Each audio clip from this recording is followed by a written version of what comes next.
क्या आपको नहीं लगता कि कोई ऐसा कानून लाना चाहिए जिससे कि पेपर लीक ना हो? मैं आपकी बात से सहमत हूँ कि पेपर लीक हुए। जिस देश की एजुकेशन पॉलिसी 36 साल बाद बदली गई, गांव में भी तो स्कूलों की हालत जहां तक मैं देख पाता हूँ बहुत ही अच्छी नहीं है। जिस देश में युवा को अपने मनपसंद के सब्जेक्ट पढ़ने की छूट नहीं थी, कि हमारी एजुकेशन सिस्टम में प्रैक्टिकल स्किल्स की कमी है। विपक्ष ने इसके विरोध में पीडीए पाठशालाएं भी चलाई। पीडीए पाठशाला में पढ़ाया क्या? एसआईआर काफ़ी चर्चा में रहा पिछले कुछ समय से और विपक्ष ने भी काफ़ी इसका विरोध किया सदन में।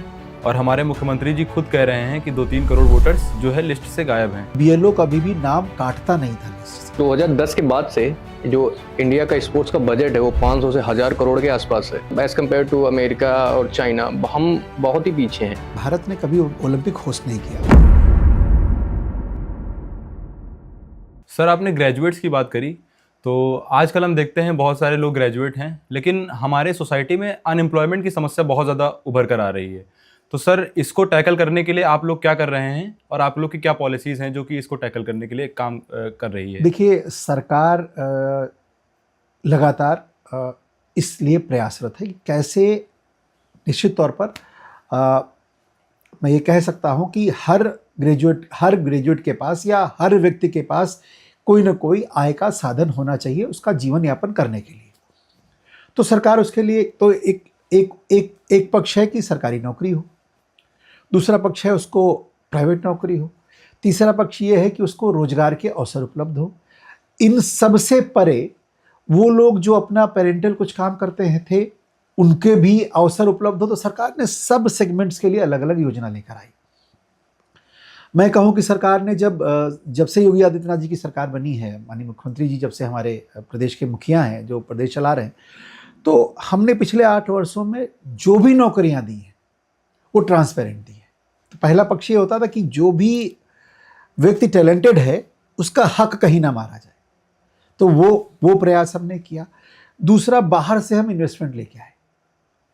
अनेक जगह की बड़ी बड़ी कंपनियां उत्तर प्रदेश में उन्होंने अपने ऑफिसेज खोले, उन्होंने अपनी फैक्ट्रीज खोली, तो उससे रोजगार के अवसर बढ़े। तीसरा, माननीय मुख्यमंत्री जी ने अभी जैसे प्रधानमंत्री जी मुद्रा लोन लेके आए थे। मुद्रा लोन की योजना थी जिसमें 5 लाख रुपए से लेकर 50 लाख रुपए तक का और 2 करोड़ रुपए तक का लोन मिलता था। आपके दिमाग में कोई बात है, आप कुछ काम करना चाहते हैं तो सरकार आपको लोन देती थी। उत्तर प्रदेश के मुख्यमंत्री ने सीएम युवा करके 5 लाख रुपए देने की योजना शुरू करी कि आप बैंक आपको फाइनेंस करेगा अगर आप कुछ भी काम करना चाहते हैं।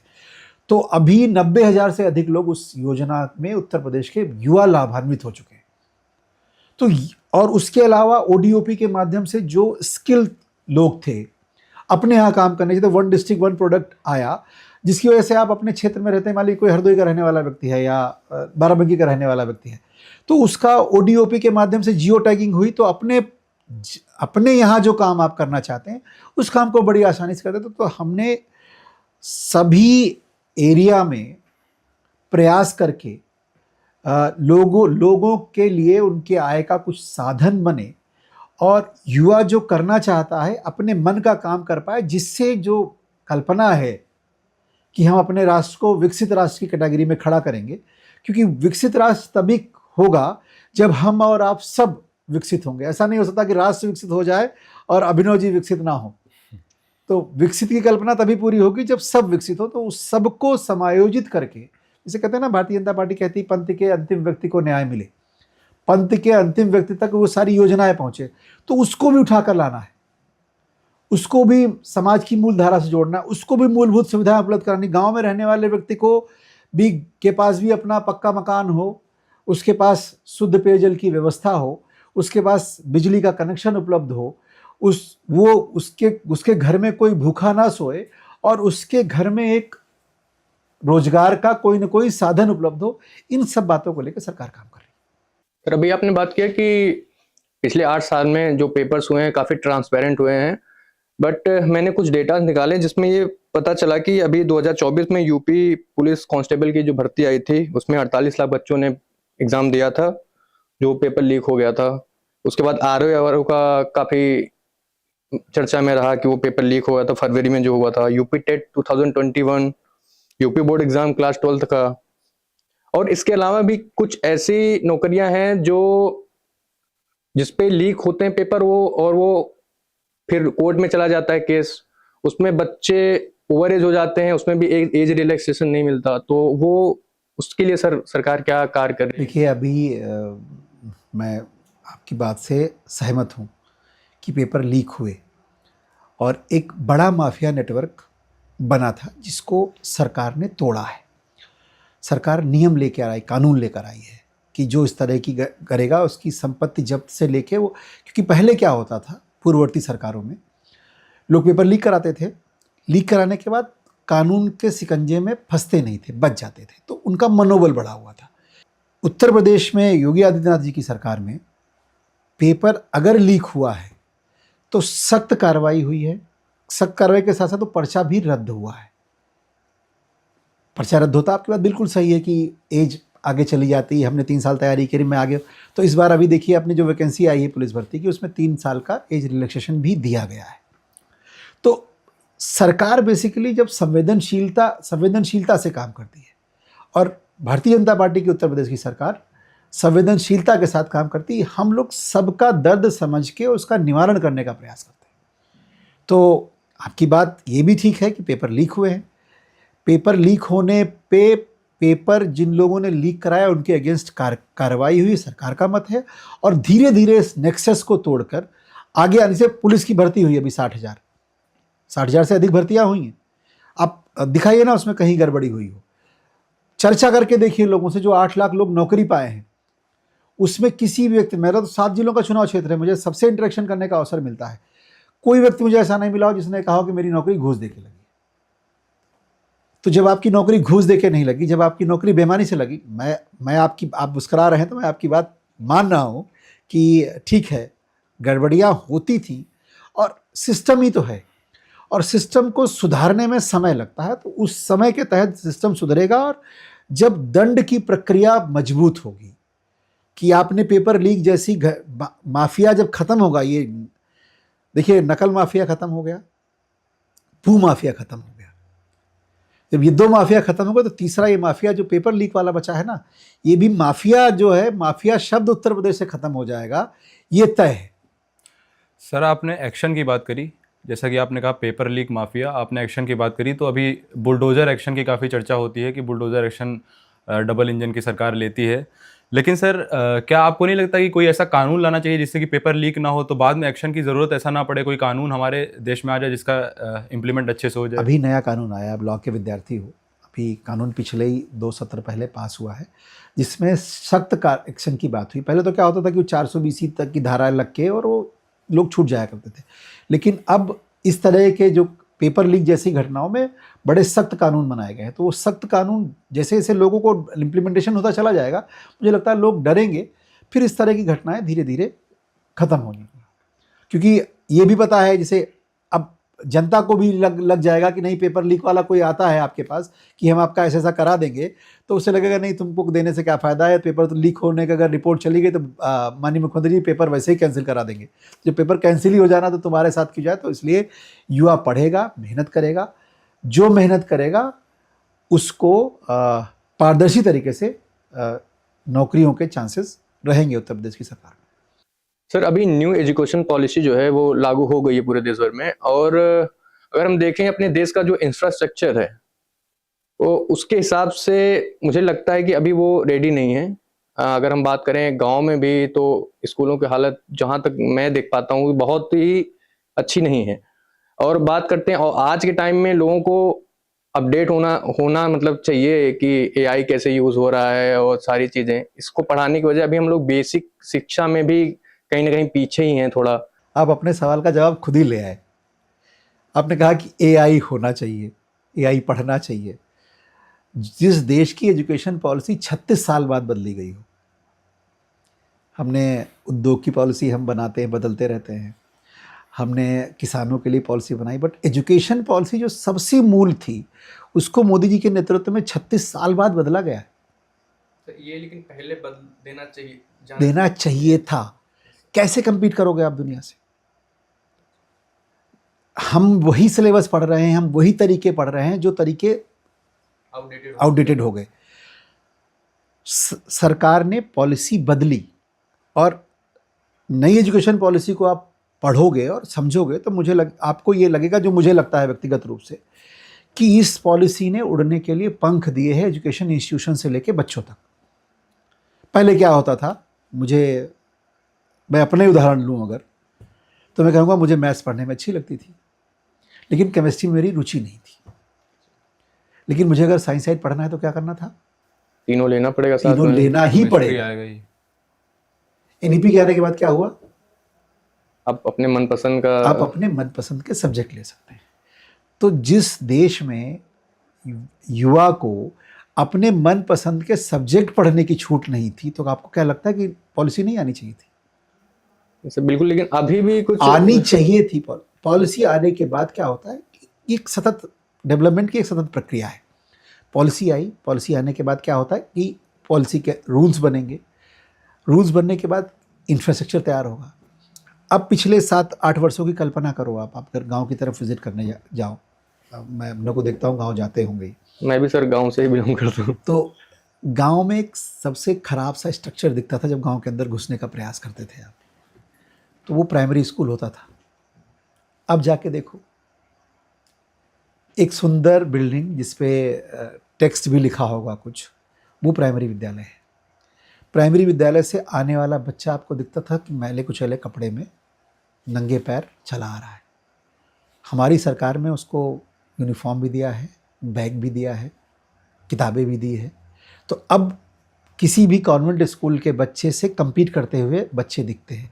दूसरा सबसे बड़ी बात उत्तर प्रदेश के लिए ये हुई कि अभी जो परख पोर्टल बना है केंद्र का, परख पोर्टल में भी उत्तर प्रदेश के बच्चों ने अच्छा परफॉर्म किया है।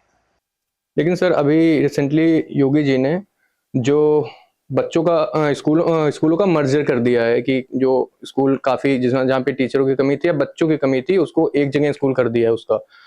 और जो बच्चे हैं, मैं बेसिकली अपने गांव की बात कर रहा हूँ, मेरे गांव में स्कूल था 1 किलोमीटर पे, लेकिन अभी जो उनका मर्जर हुआ है, जो अभी इनके लिए जो स्कूल अलॉट हुआ है वो है 8 किलोमीटर दूर।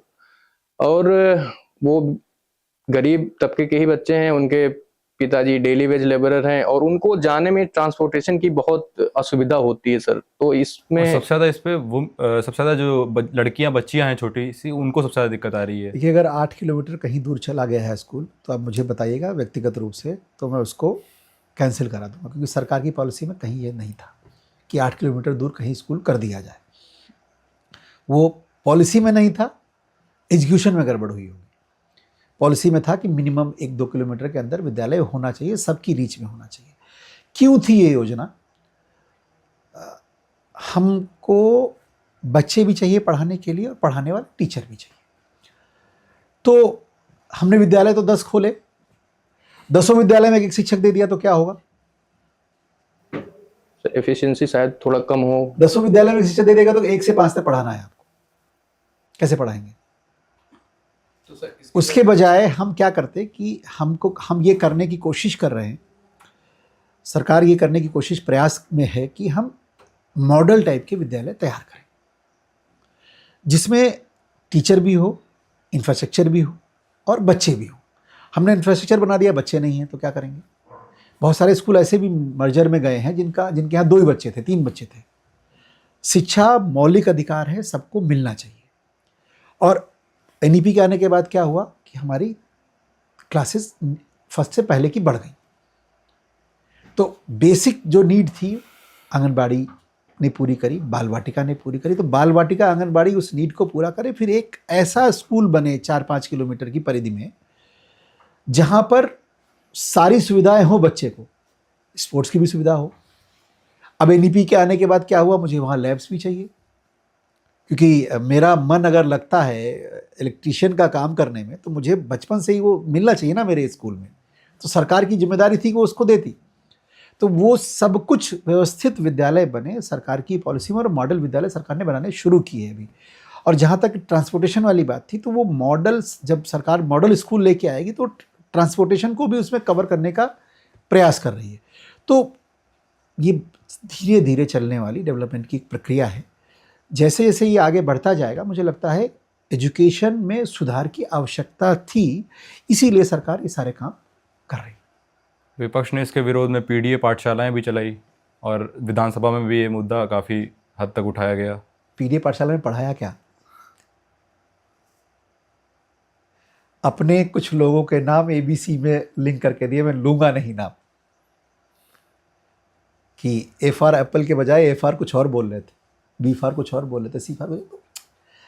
राजनीति, देखिए, स्वास्थ्य और एजुकेशन दो मूलभूत चीज़ें हैं जो लोगों को मिलनी चाहिए और सरकार की तरफ से मिलनी चाहिए। और मुझे लगता है राजनीतिक दलों को, जब कोई सरकार इनके लिए अच्छा प्रयास कर रही हो, कमियां जरूर विपक्ष का काम है कमियां गिनाए, और विपक्ष कमियां नहीं गिनाएगा तो सरकार सुधार नहीं करती। और लोकतंत्र में दोनों का मजबूत होना आवश्यक है, तो दोनों मजबूत हों, लेकिन मुद्दे चयन करने चाहिए। अब PDA अगर हमारा वो है कि हमारा परिवार डेवलपमेंट अथॉरिटी है, कि मुझे अपने बेटे को आगे बढ़ाना है इसलिए मुझे पार्टी को आगे बढ़ाना है, तो वो ठीक नहीं है। सबकी बात होना चाहिए। भारतीय जनता पार्टी वैसे भी समावेशी राजनीति करती है। हमारे दल में आपको सभी का प्रतिनिधित्व मिलेगा और सब निर्णायक भूमिका में रहते हैं। वहां निर्णय कौन करता है? एक परिवार के जन्मा हुआ व्यक्ति। तो ये फर्क है ना। तो उनका PDA सिर्फ इसलिए है कि वो हमारा परिवार बचा रहे, परिवार की राजनीति बची रहे, लेकिन उत्तर प्रदेश की जनता या भारत की जनता, मैं कह सकता हूँ, उसको समझ गई है। बिहार ने भी उसको नकारा है। सर, आपने न्यू एजुकेशन पॉलिसी में बताया स्किल की बात करी आपने, तो सर आजकल कंपनीज़ कहती हैं कि जो ग्रेजुएट्स हैं वो एम्प्लॉयबल नहीं हैं। तो सर, क्या आपको लगता है कि हमारी एजुकेशन सिस्टम में प्रैक्टिकल स्किल्स की कमी है? हमारे एजुकेशन सिस्टम में प्रैक्टिकल की कमी थी। NEP के आने के बाद वो कमी को दूर करने का प्रयास किया गया है। जैसे आप नई एजुकेशन पॉलिसी को पढ़ेंगे, राष्ट्रीय शिक्षा नीति 2020 वाली, तो ये है कि आप लास्ट का जो 6 मंथ्स का कोर्स, 3 ईयर का कोर्स किया आपने, तो उसका 6 मंथ्स के कोर्स में ये लिबर्टी है यूनिवर्सिटी के पास कि वो उसको ऐसा डिज़ाइन करे कि बच्चा स्किल लेकर वहाँ से निकले। और स्किल का भी ग्रेडिंग हो गई।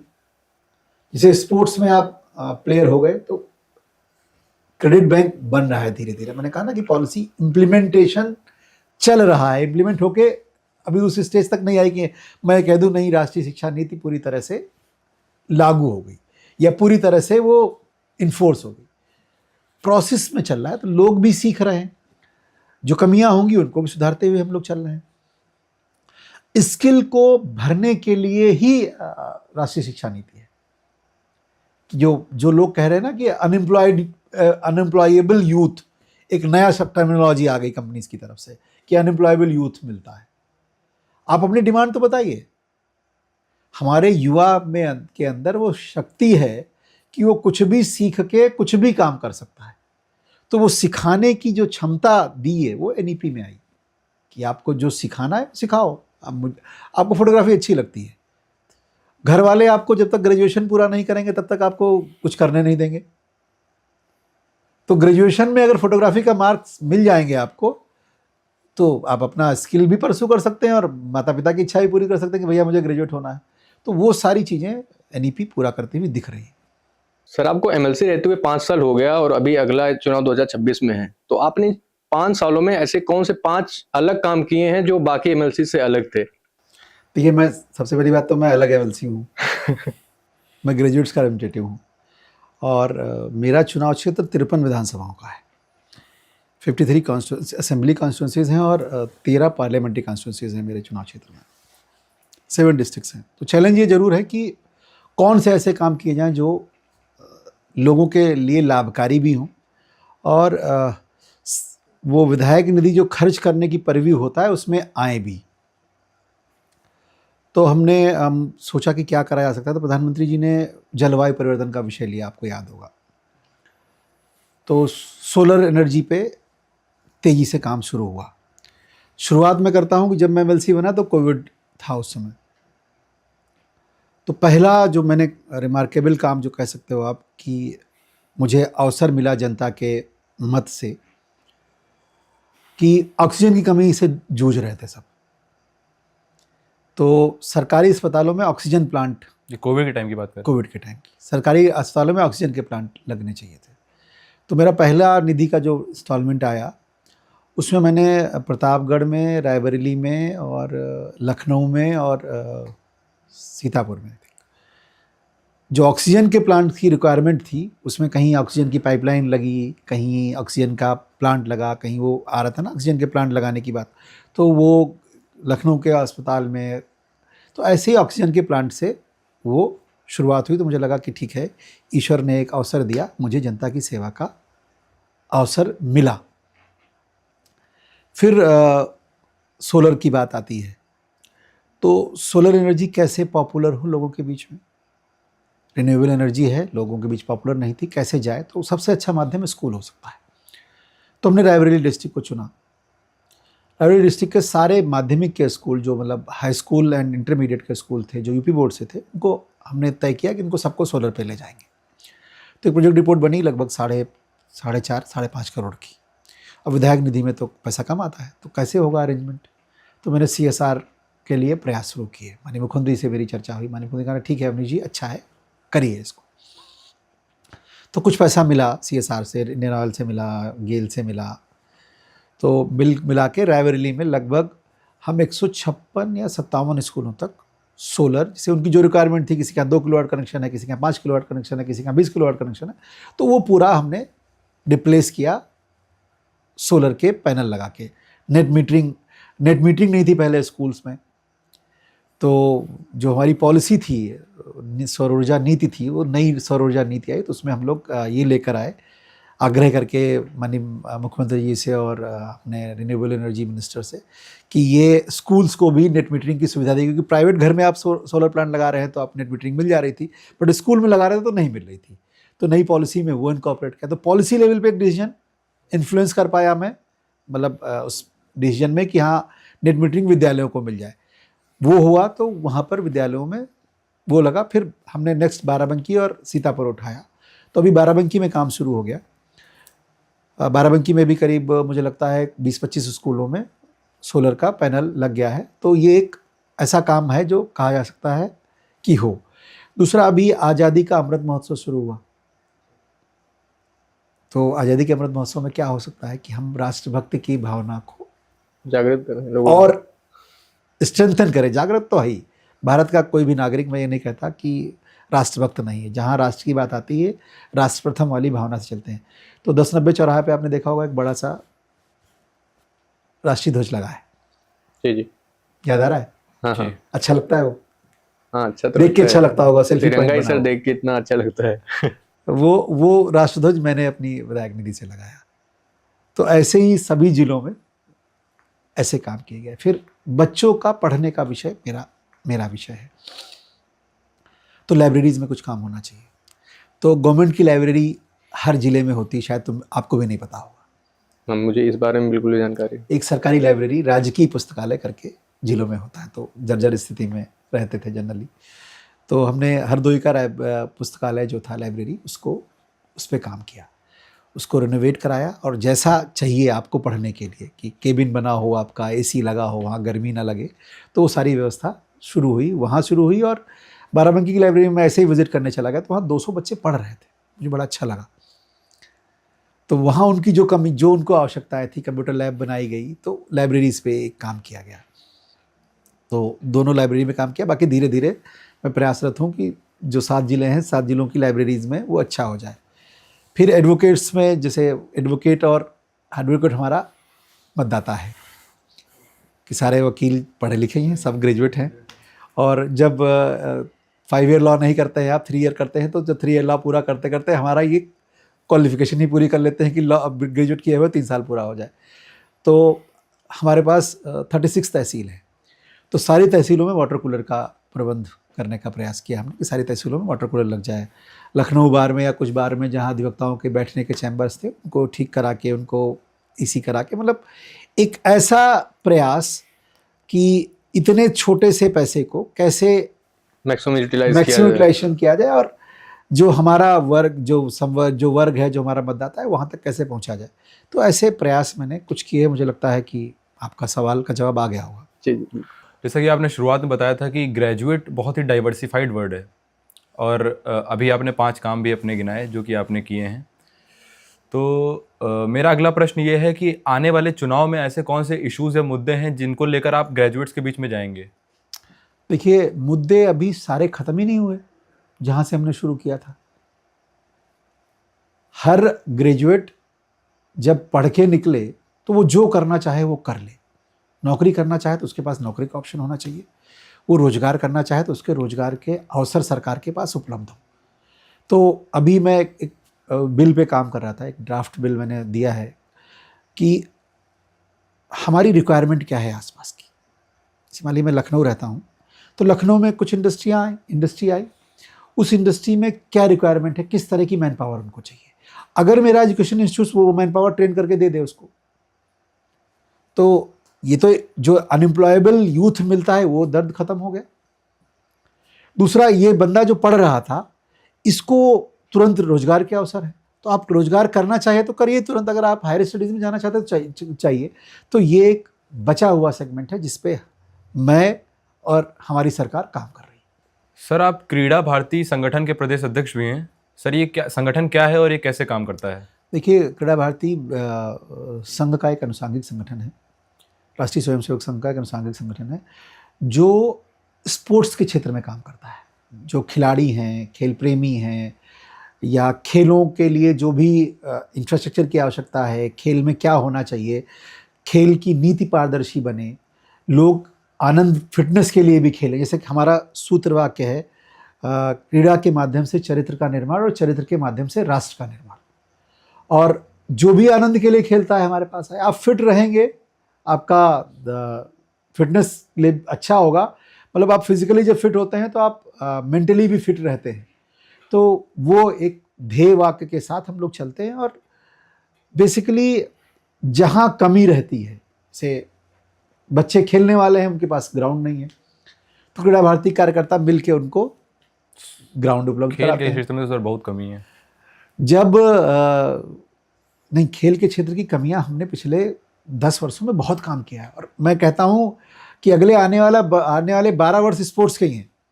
कॉमनवेल्थ की को होस्ट हम करने जा रहे हैं। 2036 का ओलंपिक हम बिड करने वाले हैं। तो देश में स्पोर्ट्स के लिए और सरकार में नौकरियां, स्पोर्ट्स के क्षेत्र की 2% जो रिजर्वेशन कोटा था वो उत्तर प्रदेश की सरकार ने पूरा किया है। चाहे वो पुलिस की भर्ती हो, चाहे वो लेखपाल की भर्ती हो, हर भर्तियों में आपने भी शायद देखा होगा, इंटरव्यू सुना होगा। वो लड़की दौड़ी थी धाविका, उसका नाम मैं भूल गया। वो कह रही थी कि मुझे दिख रहा था कि मैं अगर इस लाइन तक पहुंच जाऊंगी तो मेरे डिप्टी एसपी की नौकरी पक्की है। तो दिस इज समव्हाट जो स्पोर्ट्स को में परिवर्तन लेके आया है। मतलब ऐसा नहीं हो कि खेल आपको बर्बाद नहीं कर रहा है, खेल आपको बना भी रहा है। मीन्स खेल खिलाड़ियों को करियर भी मिल रहा है। और खेल का एक बाय प्रोडक्ट है, जब आप खेलना शुरू करते हैं तो बाय प्रोडक्ट ये है कि आपकी फिटनेस मेंटेन रहती है। तो जब आप फिट रहते हैं तो जो भी काम करने जाते हैं अच्छा करते हैं। सर, 2010 के बाद से जो इंडिया का स्पोर्ट्स का बजट है वो 500 से 1000 करोड़ के आसपास है। बट जब हम बात करते हैं ओलंपिक्स में मेडल की, तो वहाँ पे हम देखते हैं कि बहुत ही मतलब एज कम्पेयर टू अमेरिका और चाइना हम बहुत ही पीछे हैं। तो इसका क्या मेन वजह है जो आपको लगती है कि ये चीज़ों में बदलाव होना चाहिए, इम्प्रूव होना चाहिए, ताकि हम और भी मेडल्स ला सकें अपने देश के लिए? देखिए, सबसे पहली बात है तो खिलाड़ियों का चयन पारदर्शी हो जाए। तो इसलिए नया स्पोर्ट्स बिल हम लोग लेकर आए, हमारी सरकार अभी लेकर आई नया स्पोर्ट्स बिल कि खिलाड़ियों का चयन पारदर्शी हो, जिसके अंदर प्रतिभा है वही जाए, भाई भतीजावाद ये सब खत्म हो जाए उससे। तो उसके क्षेत्र में हम लोग काम करें। दूसरा, ओलंपिक का मेडल एक दिन में नहीं आता। ओलंपिक का मेडल जो टारगेट करता है उसको कम से कम 10 से 12 साल लगते हैं। और हुआ क्या कि भारत ने कभी ओलंपिक होस्ट नहीं किया, तो बहुत सारे हमारे ऐसे गेम थे जिस पे हम पारंगत थे। हमारा कोई भी इंडिजिनियस गेम ओलंपिक की टैली तक नहीं पहुंचा। कबड्डी खेलते हैं हम लोग, वॉलीबॉल खेलते हैं, फुटबॉल खेलते हैं, तो या हमारे यहाँ खो खो होता है, तो हमारा इंडिजिनियस गेम था। अगर क्योंकि इस गेम की टेक्निक हमारे पास थी, अगर ये ओलंपिक होता तो हम ज़्यादा मेडल लेके आते। और तो ऐसे ही धीरे धीरे, जैसे अगली बार जब ओलंपिक हम होस्ट करने वाले हैं, जब होस्ट करेंगे तो ये होता है कि प्रदर्शन गेम होते हैं। तो 1-2 गेम हमारे जब जाएंगे, तो जब गेम एक जाता है तो कैटेगरी बनती है 4 उसकी। लेकिन सर, अगर मैं आपको थोड़ा रोकना चाहूँगा यहाँ पे कि अभी जो हमारा बढ़ावा है वो क्रिकेट को लेके बहुत ज़्यादा है, other as compare to other games. अभी मैं रिसेंटली एक यूट्यूब पे वीडियो देख रहा था जिसमें कोई कबड्डी या किसी और स्पोर्ट्स के बच्चे थे जो ट्रेन के टॉयलेट में बैठ के ट्रैवल कर रहे थे, उनको मतलब इतना बजट होने के बाद भी क्या, मतलब फिर उसके बाद भी वो लोग ये लोकेशन नहीं मिलता या फैसिलिटीज नहीं मिलती गवर्नमेंट की तरफ से। 140 करोड़ की आप पॉपुलेशन है देश की, निश्चित तौर पर सरकार को वो सारी सुविधाएं सब प्लेयर्स को देनी चाहिए। मैं इसमें कहीं सरकार को डिफेंड नहीं कर रहा हूँ कि सरकार को सुविधाएं नहीं देनी चाहिए, लेकिन क्रिकेट क्यों पॉपुलर है? क्योंकि हम और आप देखते हैं, जो चैनल दिखाता है टीआरपी बढ़ती है, टीआरपी बढ़ती है तो उसके पास रेवेन्यू जनरेट होता है तो वो पॉपुलर होता है। हमको एज ए देश के जिम्मेदार नागरिक, मुझे इंटरेस्ट और गेम्स में भी आना चाहिए। हमने इंटरेस्ट लेना छोड़ दिया उधर। जब हमने इंटरेस्ट लेना छोड़ दिया तो टीवी चैनल पे अगर हम कबड्डी दिखा रहे हैं तो कोई देख ही नहीं रहा, तो फिर रेवेन्यू कहाँ से आएगा? रेवेन्यू नहीं आएगा तो ग्रोथ कैसे होगी? और कबड्डी का गेम क्रिकेट से ज़्यादा इंटरेस्टिंग है, तो वो इंटरेस्ट तो हम ही को जगाना पड़ेगा। तो क्रीड़ा भारती इसी तरह के सारे काम करती है। क्रीड़ा भारती के बारे में आप सवाल पूछा ना, क्रीड़ा भारती इस तरह काम करती। पहले तो लोग जान ही नहीं रहे, गेम भूल गए। खो खो के गेम में सब कुछ आता है, मानसिक चपलता से लेके आपकी फिजिकल फिटनेस तक सब खो खो में है।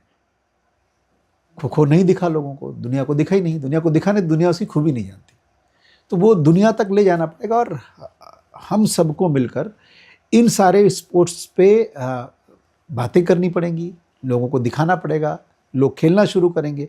मेरे परिवार का बच्चा अगर खो खो खेल रहा होगा तो शायद मेरे घर में खो खो देखें लोग। जो खो खो देखेंगे तो टीआरपी बढ़ेगी, टीआरपी बढ़ेगी तो मार्केट से पैसा आएगा उस गेम के लिए। जब मार्केट से पैसा आएगा तो गेम 1983 से पहले क्रिकेट कितना पॉपुलर था देश में? 83 पे जब हमने वर्ल्ड कप जीता, उसके बाद पॉपुलरिटी शुरू हुई क्रिकेट की। तो ऐसे ही जब खेल को एक स्तर तक ले जाएंगे हम लोग, उसके बाद वो खेल अपने आप पॉपुलर होगा। और मुझे लगता है कि भारत के जो पारंपरिक खेल थे उसमें टीम वर्क, शक्ति का समन्वय और हमारी संस्कृति के साथ चलने वाले, हमारे एनवायरनमेंट के साथ चलने वाले गेम थे। हमारे यहाँ 40 डिग्री का टेम्परेचर धूप है, 45 डिग्री में आप पूरे दिन मैच खिलाइए ना क्रिकेट का, कैसे होगा? पूरे दिन कौन फील्डिंग करेगा खड़ा होकर? बट कबड्डी अगर खेलने जा रहे हैं तो सुबह खेल लीजिए, शाम को खेल लीजिए, 1 घंटे में मैच खत्म, इंटरटेनमेंट पूरा है। तो वो हमने पॉपुलर नहीं किया, और हुआ क्या कि हमने पाश्चात्य संस्कृति को ज़्यादा तवज्जो दे दी देश में। जब तवज्जो ज़्यादा दे दी तो उस वजह से क्या हुआ कि हमारी जो कबड्डी खेलने वाले को मान लिया आपने बैकवर्ड है, यही तो हुआ ना। हाँ, एक तरह से जब कबड्डी खेलने वाले को बैकवर्ड मान लोगे तो कौन कबड्डी खेलने जाएगा? अब माना तो है आपने कबड्डी खेलने वाले प्लेयर्स को भी, वो भी बिक रहे हैं, उनका भी प्राइस टैग आ गया, वो भी कबड्डी की प्रो लीग भी पॉपुलर हो रही है धीरे धीरे। तो अरे इसका बकायदा वर्ल्ड कप होता है, इंडिया ने जीता भी है। तो वर्ल्ड कप होता है बकायदा, जीता तो दुनिया के कितने देश कबड्डी खेल रहे हैं। जब वो देश कबड्डी खेलना शुरू करेंगे तो मुझे लगता है कि आने वाला 10 से 15 वर्ष वो भारत का है। और इस समय हमें अपने नागरिकों को उनके अधिकारों के साथ साथ उनके कर्तव्यों के लिए भी जागरूक करना पड़ेगा। जब हम अधिकार और कर्तव्य दोनों पे चलना शुरू कर देंगे तो निश्चित तौर पर भारत को आगे बढ़ने से कोई रोक नहीं सकता। सर, एसआईआर काफ़ी चर्चा में रहा पिछले कुछ समय से, और विपक्ष ने भी काफ़ी इसका विरोध किया सदन में, और हमारे मुख्यमंत्री जी खुद कह रहे हैं कि 2-3 करोड़ वोटर्स जो है लिस्ट से गायब हैं। तो सर, इसे आप कैसे देखते हैं? देखिए, एसआईआर जरूरी है और मतदाता सूची का शुद्धिकरण अच्छे लोकतंत्र के लिए आवश्यक है। हमने और आपने भी अनुभव किया होगा कि बहुत सारे लोग मृत हो गए, उनके नाम भी छूट जाते थे क्योंकि बीएलओ कभी भी नाम काटता नहीं था लिस्ट से। किसी की शादी हो गई, कोई ट्रांसफ़र हो गया यहाँ से वहाँ, तो उसका लिस्ट में नाम पड़ा है, तो अगर कोई कंप्लेन नहीं कर रहा तो कोई काटता नहीं, और कंप्लेन नॉर्मली लोग करते नहीं, हमारा नेचर नहीं है कंप्लेन करने का। तो वो नाम थे, तो वो नाम हटे। और जहाँ तक विपक्ष का सवाल है, तो विपक्ष का काम ही होता है कि कोई काम हो उसके अगेंस्ट बोले, अच्छा काम खराब काम, इसमें सबको भागीदारी बननी चाहिए। निर्वाचन आयोग की आपने शायद वीसी उस दिन सुनी होगी, पक्ष विपक्ष और हम सब लोग जागरूक लोग मिलके अगर अपने पोलिंग बूथ पर बैठ जाएं और जो भी मतदाता बनने वाला है उसका फॉर्म 6 भरवा दें, तो मुझे लगता है छूट जाएगा क्या कोई? जो वोट देने वाला आदमी कोई छूट सकता है क्या? अगर हम सब मिलके चल रहे हैं, बीजेपी का बीएलए, समाजवादी पार्टी का बीएलए, कांग्रेस का बीएलए, बसपा का बीएलए, ये सारे नेता लोग जितने भी हैं एक गांव में रहते हैं, ये सब मिलके देखें भैया कोई छूट तो नहीं गया, तो हमारी वोटर लिस्ट ठीक नहीं हो जाएगी। क्या जरूरत है बोगस वोटर लिस्ट रखने की? और हम कहें कि भारत के लोकतंत्र में 40% मतदान हो रहा है, 50% मतदान हो रहा है। हम कहते हैं दुनिया का सबसे बड़ा लोकतंत्र है, सबसे प्रभावी और सबसे अच्छा लोकतंत्र भारत का है, और वहां पोलिंग परसेंटेज 70% हो रहा है। क्यों हो रहा है 70% पोलिंग? क्योंकि वोटर लिस्ट ही ठीक नहीं थी। मैंने कहा कि मैंने अपने बूथ पे पूरा प्रयास किया मतदाता डलाने का, फिर भी मैं 100% नहीं डलवा पाया मतदाता। क्यों? क्योंकि उसमें उसका भी नाम था जो जीवित नहीं है, या वो नाम भी है जो रहता तो शहर में है, मतदाता शहर में बना ले, लेकिन गांव की वोटर लिस्ट से उसका नाम नहीं कटा। तो ऐसे लोगों के नाम कटने नहीं चाहिए थे क्या? इस सवाल का जवाब किसी के पास नहीं है। तो मुझे लगता है एसआईआर की प्रक्रिया वोटर लिस्ट को ठीक करने के लिए आवश्यक है, और इसको समय समय पर होता रहना चाहिए, जिससे हम कहते हैं कि हम ये फोकस करें कि मेरी लखनऊ की मतदान प्रतिशत 52%, 55%, 50%, और मेरे चुनाव में 29%। 29% लखनऊ ने पोल किया पिछले ग्रेजुएट इलेक्शन में। सर ये भी एक बहुत बड़ा इशू है आप खुद में। तो वोटर लिस्ट अगर ठीक होगी, जब लखनऊ लगातार 60% पोल ही करता आया मैक्सिमम, तो 40% लोग, इसका मतलब गड़बड़ थी ना उस वोटर लिस्ट में, उनको हटना ही चाहिए था ना, तो वही हटे हैं। और निश्चित तौर पर सब मिलकर, मुझे लगता है कि मैं आह्वान करूंगा आपके चैनल के माध्यम से कि सब मिलकर इस वोटर लिस्ट, जो चुनाव सुधार की प्रक्रिया है एसआईआर की, इसमें सबको अपनी अपनी भागीदारी करनी चाहिए। चाहे वो सामाजिक क्षेत्र में काम करने वाले लोग हों, चाहे वो राजनीतिक क्षेत्र में काम है, जो सोशल वर्कर है उसका सबसे पहली रिस्पॉन्सिबिलिटी ये बनती है कि वो जो भी मतदाता है जो वोट कर सकता है उसको मतदाता लिस्ट सूची में लेकर आए।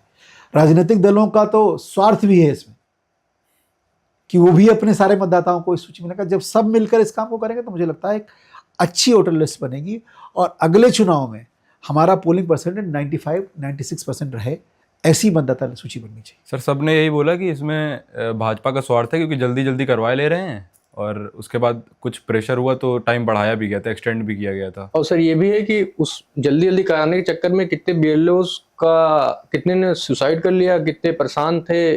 मैंने काफ़ी वीडियोस देखे हैं ऐसे। लोग परेशान थे। निर्वाचन आयोग ने थोड़ा सा जल्दबाजी में काम कराने का कोशिश की, लेकिन मुझे ऐसा लगता है कि जल्दी, आपके एक बूथ पर 1200 लोग हैं, अब अगर इसको आंकड़े में स्प्लिट करेंगे तो मुझे नहीं लगता कहीं जल्दबाजी हो रही।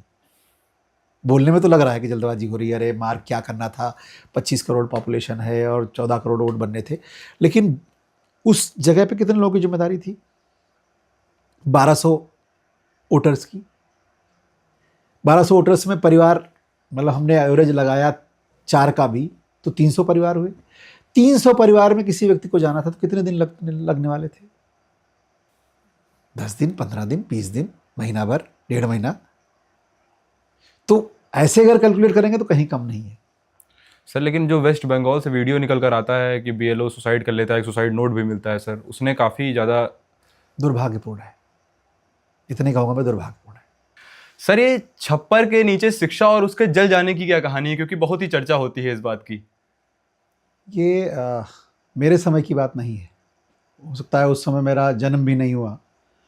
मेरे पिताजी ने 1965 में एक छोटा सा विद्यालय शुरू किया हरदोई के पास में, एक संडीला तहसील में एक गांव है भैसार, तो वहाँ पर उन्होंने स्कूल प्रारंभ किया, और वो स्कूल किसी वजह से स्टार्ट किया और छप्पर में स्कूल था वो जल गया। तो जलने के बाद फिर पिताजी की कहानी है, धीरे धीरे उन्होंने एक शिक्षण संस्थान बनाया, प्रिंसिपल हुए, और धीरे धीरे ग्रामीण क्षेत्र में शिक्षा की व्यवस्था कैसे अच्छी हो, कैसे ठीक हो, इसको लेकर उन्होंने बहुत काम किया।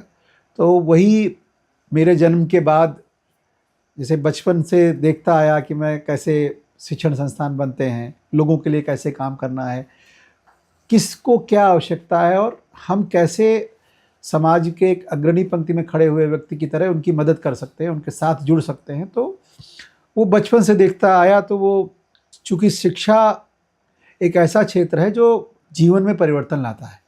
आप कभी शिक्षित हो जाते हैं, पढ़ लेते हैं, तो ऐसा कहते हैं ना कि एक पीढ़ी नहीं, आगे आने वाली पीढ़ियों तक उसका प्रभाव रहता है। तो वो बचपन से ही था और अवसर मिलते गए तो मैं आगे बढ़ता गया। सर, आपकी जो पोजीशन है एमएलसी की, इसके बारे में आम जनता में लोगों को बहुत कम जानकारी है कि सर आपका रोल क्या होता है, आपका कार्य क्या होता है, इसके बारे में बताइए। देखिए, ये सच में मतलब बड़ा अच्छा सवाल किया है आपने मुझसे। पहली बात तो लोग एमएलसी कम समझते हैं, क्योंकि पूरे देश में सारे प्रदेशों में एमएलसी होते नहीं हैं, और जब सारे प्रदेशों में एमएलसी नहीं होते तो अन्य प्रदेश के लोग ये जानते नहीं कि एमएलसी क्या होता है। तो उत्तर प्रदेश का विधानमंडल 2 सदनों से मिलकर बनता है, विधानसभा और विधान परिषद। जैसे राज्यसभा और लोकसभा है, वैसे ये 2 सदन हैं। जिन राज्यों में विधान परिषद होती है, वहाँ पर विधान परिषद का एक स्ट्रक्चर होता है। जैसे उत्तर प्रदेश में विधान परिषद है, तो उत्तर प्रदेश की विधान परिषद में 100 सदस्य हैं, तो 100 में से 1/8 जो है वो चुन के आएंगे ग्रेजुएट से, 1/8 चुन के आएंगे शिक्षक से, बाकी 36 एमएलसी जो बन के आते हैं वो विधायक चुन के भेजते हैं। 38 एमएलसी जो आते हैं वो चुन के आते हैं निकाय के प्रतिनिधियों से, और 10 गवर्नर मैडम नॉमिनेट करती हैं। तो ये डाइवर्सिफाइड सदन होता है, इसमें सबके रिप्रेजेंटेटिव होते हैं। और मूल भावना संविधान की ये रही होगी कि विधानसभा जब बनती है, विधानसभा बनती है पब्लिक सेंटीमेंट से। एक सेंटीमेंट चला और उस सेंटीमेंट के आधार पर जो भी दल उसका उस सेंटीमेंट के पे खरा उतरा, उसके आधार पर वो सदन के सदस्य चुन के चले जाते हैं। फिर सेंटीमेंट के आधार पर चुना हुआ सदन कोई ऐसा निर्णय ना करे जो आगे आने वाले समय के लिए अहितकारी हो किसी भी वर्ग के लिए। तो स्नातक के लिए अहितकारी कोई नियम कानून विधानसभा ना बना पाए, तो स्नातकों के प्रतिनिधि वहाँ पहुँच गए। शिक्षकों के लिए कोई अहितकारी नियम कानून विधानसभा ना पारित करे, क्योंकि जब विधानसभा पारित करती है, कोई भी बिल पारित होने के बाद, विधानसभा पारित होने के बाद विधान परिषद आता है, विधान परिषद के बाद फिर गवर्नर के पास जाता है। तो ये पूरी प्रक्रिया है। तो इस प्रक्रिया में हमारे सुझाव आ सकते हैं, हम अमेंडमेंट दे सकते हैं। तो कुल मिला के मैं पढ़े लिखों का प्रतिनिधि हूँ। जो लोग ग्रेजुएट हो जाते हैं, और ग्रेजुएट भी फ्रेश ग्रेजुएट को नहीं रखा गया, मतलब सेंटीमेंट का कोई रोल नहीं है यहाँ पर। वो रोल है जो समझदार व्यक्ति है, जो समझता है देश का हित किसमें है, राष्ट्र प्रथम की संकल्पना जिनके मन में है, ऐसे लोग साथ मिलकर अपना एक प्रतिनिधि बनाएं और वो प्रतिनिधि विधान परिषद में जाके उनको रिप्रेजेंटेशन करे। तो हमारा जो वोटर है वो कोई भी ग्रेजुएट है, जिसने 2000 जिसे जब चुनाव आता है तो उस चुनाव के 1 वर्ष पहले नवंबर में ये आहारता तिथि निर्धारित होती है। उस आहारता तिथि से 3 वर्ष पहले जिन लोगों ने ग्रेजुएट कर लिया होता है वो अपने लिए वोट करते हैं। जैसे इस बार 2026 में चुनाव होना है, तो 2026 में चुनाव होना है, 2025 आहारक तिथि तय हुई, तो 2022 तक के जो लोग ग्रेजुएट कर लिए हैं वो सारे मेरे लिए मतदाता बन सकते हैं और मतदान कर सकते हैं। तो मतदाता बनने के लिए भी अब ग्रेजुएट तो नॉर्मली सामान्य व्यक्ति के दिमाग में जाता है, ग्रेजुएट का मतलब वो बीए किया हो, बीएससी किया हो। इंजीनियर भी ग्रेजुएट है, एमबीबीएस किया हुआ डॉक्टर भी ग्रेजुएट है, नर्सिंग में जिसने नर्सिंग का ग्रेजुएशन का कोर्स किया है वो भी ग्रेजुएट है, बी फार्मा का 3 ईयर का कोर्स करने वाला, 4 ईयर का कोर्स करने वाला वो भी ग्रेजुएट है। तो ऐसे ही पूरा एक समूह बनता है। मुझे लगता है कि मैं जब आंकड़े देखता हूँ एसआईची के, तो लगता है कि ये लगभग हमारे जो 7 जिले हैं चुनाव क्षेत्र के, लखनऊ, हरदोई, सीतापुर, लखीमपुर, रायबरेली, बाराबंकी, प्रतापगढ़, इन 7 जिलों में लगभग ग्रेजुएट की संख्या 30 लाख से ऊपर होनी चाहिए। तो वो सब मिलकर अपना प्रतिनिधि वहाँ, तो होता क्या है कि लोग, ये संविधान में जब बनी होगी ये पोस्ट, तो लोगों ने सोचा होगा कि ग्रेजुएट बहुत जागरूक होगा और खुद मतदाता बनेगा। तो मतदाता बनाने के लिए प्रयास करना पड़ता है कि भाई आपके पास आए, अपनी डिग्री दे दीजिए, मार्कशीट दे दीजिए, आधार कार्ड दे दीजिए, फ़ोटो दे दीजिए, तो हम आपका मतदाता बनवा लेंगे। तो पहले तो वो उसका वोट बनवाना है, फिर उससे लेना है। तो एक अच्छी प्रक्रिया है, लेकिन अच्छा ये है कि संवाद पढ़े लिखे लोगों के साथ होता है। तो नीति निर्धारण की प्रक्रिया या हमारे समाज को आवश्यक क्या है, क्या ग्रेजुएट्स के मन की सोच है, हम कैसे प्रदेश को, ऐसे मान लीजिए आज देश के प्रधानमंत्री जी कहते हैं 2047 तक हमको इस राष्ट्र को विकसित बनाना है। उत्तर प्रदेश के मुख्यमंत्री जी एक कदम आगे बढ़ के प्रदेश को विकसित प्रदेश बनाने की बात करते हैं। तो विकसित प्रदेश में हमारी भूमिका क्या हो, हम कैसे काम करें, और हमारा प्रदेश विकसित हो तो कैसा दिखे। तो मुझे लगता है ये जो वर्ग है मेरा, जो मेरा मतदाता है, ये मेरा मतदाता ज़्यादा अच्छा इस बात को बता पाएगा, चर्चा कर पाएगा, और हम लोग संवाद भी करते हैं लगातार। तो ऐसी प्रक्रिया चलती रहती है। सर, स्नातक का वोटर बनने की क्या प्रक्रिया है? कि जैसे मान लीजिए मैं ग्रेजुएट हो गया हूं और मुझे वोट देना है एक एमएलसी का चुनाव करने के लिए, तो उसकी क्या प्रक्रिया है? देखिए, स्नातक का मतदाता बनने के लिए तो जिस वर्ष चुनाव हो रहा होता है, जैसे मान लीजिए अभी 2026 में चुनाव है, तो 2025 कट ऑफ डेट है, तो 2025 से 3 वर्ष पहले 2022 तक जिसने भी ग्रेजुएट किया है, वो किसी भी स्ट्रीम में हो, बीए किया, बीएससी किया, बीकॉम किया, एमबीबीएस किया, इंजीनियरिंग किया, बी फार्मा का कोर्स किया, या नर्सिंग में भी कोई कोर्स किया, या मोटा शब्दों में मैं ये कहूँ जिसमें ये लिखा हुआ है कि आपकी डिग्री ग्रेजुएट के समतुल्य है, तो आप ग्रेजुएट के मतदाता बन सकते हैं। मतदाता वोटर लिस्ट में नाम डालने के लिए आपको सीधा सा प्रक्रिया है, एक फॉर्म है जिसको आपको भरना है, उसमें आपको बेसिक डिटेल्स के साथ साथ एक फोटोग्राफ लगनी है और आपकी ग्रेजुएशन की मार्कशीट अटैच होनी है। उसको निर्वाचन आयोग के कार्यालय में जमा करा देते हैं तो आप वोटर लिस्ट में आ जाते हैं। हालांकि इस चुनाव के दोनों कट ऑफ डेट खत्म हो गई हैं, वोटर लिस्ट बन गई है, लेकिन अब भी कंटिन्यूस अपडेशन चलता है। तो जब तक चुनाव नहीं होगा और आपको लगता है कि मैं मतदाता बन सकता था, मैं छूट गया, तो आप आइदर भारतीय जनता पार्टी के किसी भी कार्यकर्ता से संपर्क कर लीजिए या निर्वाचन आयोग के ऑफिस में चले जाइए, अपना ये डॉक्यूमेंट लेके, और आप आसानी से मतदाता बन सकते हैं। सर, हमारा एक रैपिड फायर राउंड होता है। मैं कुछ नाम लूंगा और आपको with in A second react करना है। नरेंद्र मोदी। देश के लिए समर्पित नेता। योगी आदित्यनाथ। एक कर्मठ व्यक्तित्व जो सबके लिए अच्छा करना चाहते हैं। अखिलेश यादव। मेरे नेता नहीं। राहुल गांधी। दिशा से भटका हुआ नेता। बांग्लादेश। एक ऐसा राष्ट्र जिसने अपनी संप्रभुता को खो दिया है वहाँ के पॉलिटिशियन के निर्णय की वजह से। Codeine mafia. सख्त कार्रवाई होनी चाहिए। पंकज चौधरी। संगठन के मर्मज्ञ अच्छे नेता। स्वतंत्र देव सिंह। मुझे लगता है उत्तर प्रदेश में सभी जनपदों में प्रवास करने वाले और कर्मठता के साथ सभी कार्यकर्ताओं से जुड़ाव रखने वाले नेता। नितिन नवीन। युवा हैं, हम सबकी बड़ी आशाएं हैं, और भारतीय जनता पार्टी ने एक युवा नेतृत्व दिया है राष्ट्र में। निश्चित तौर पर इसका फ़ायदा मिलेगा पार्टी को। Epstein files. सच सामने आना चाहिए।